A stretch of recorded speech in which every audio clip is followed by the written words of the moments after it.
Pak supaya tetap malam Khamis ni. Betul Rabu tu, nampak anak bulan.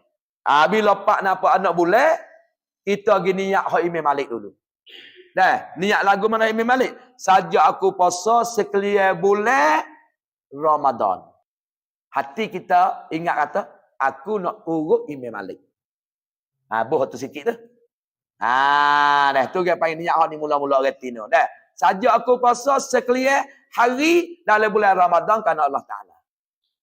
Atau kata gini, tak apa mudah. Saja aku puasa sekalian bulan Ramadan. Dalam Ramadan so, aku bakal niat soalnya. Tapi lah hati baik, nak ikut Imam Malik. Turut Imam Malik. Ada apa lah? Bak apa tu?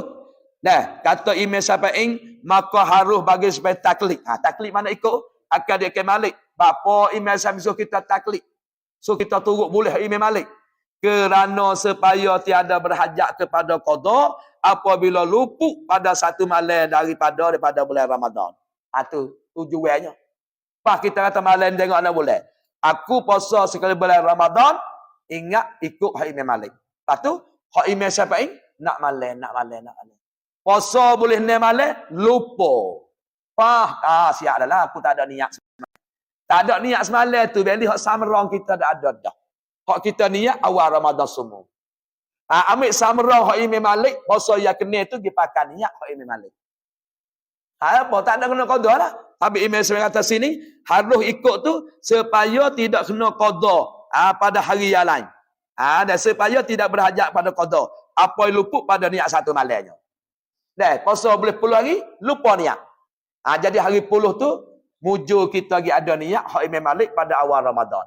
Jadi hari 10, kita pergi pakai puasa hak niat Imam Malik. Bila kita pergi puasa niat hak Imam Malik lah, itu lain, kita kena pergi pakai pula batal hak Imam Malik lah. Situ soal lagi pula dah. Pak batal Imam Malik, ya halusi pada Imam Syafi'i lagi. Hak Imam Syafi'i batal dia panggil apa? Jangan masuk 5 ruko. Lubang hidung, lubang mulut, lubang telinga, lubang kecing, lubang berak. Hak ni ya Imam Syafi'i cocok cerak ngajarum makruh. Berbetik makruh ambil darah orang anak apa asrama dak ambil darah ke jari mani nak tahu mani berbeketah pala bulan Ramadan makruh bukan pocok agare ulama waktu bik dua kali. Kalau mu pocok agare mu dalam bulan Ramadan kalau wasa gagah wasa kenyih batal. Kalau mu cocok agare biasa taruk 10 bulan puasa gak hak ni boleh. Khilaf ada situ ulama bahas itu lagi. Ada pun pocok sakit urat. Pocok demik sama ada di punggung di lengan makruh dalam Imam Syafi'i. Tak ada apa. Tapi Imam Malik mu kena patah. Pada saat inilah kita puasa boleh 10 hari lupa niat Imam Syafi'i semalam. Hari 10 esok kita pergi pakai niat Imam Malik. Patah hak dia gapo hari? Ya tamu sanilah jangan berbekeh. Batal lah. Jangan berbetik. Batal lah. Jangan pocok. So lagi apa? Bercelok mata. Bercelok mata Imam Syafi'i makruh. Tapi Imam Malik katanya batal. Jadi hari kita puasa 10 hari puasa kita niat Imam Malik tu. Lupa Imam Syafi'i. Kita jangan celok mata. Kalau celok mata batal. Kalau masa kita duduk dalam Imam Syafi'i tak apa. Masuk dalam makruh. Bercelok mata. Terabarang makan ni. Nak tahu manis masih pedah. Habis retina dua akan boleh puasa. Tak berasa lagu mana tu. Buat gamak-gamak lah. Masa dia lepas puasa.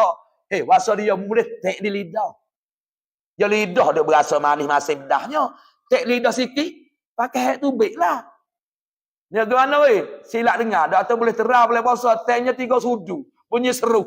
Seru. Apa ya? Tahu terah. Terah apa terasuk? Kena. Tahu ngaji kata boleh terah. Silap dah lah. Dia duduk jauh kat Yamai. Orang-orang boleh terah. Tek makruh ke hek kelek. Ya tek 3 sudu. Tengah makuk. Bunyi seru. Sehingga daging. Dia takut masa gelugur habis rok situ lelaki. Tu nak royak weh dia. Tu makruh tu. Nanti yang ngaji semula. Pas kucuk-kucuk benar. Siang nyengok hidung.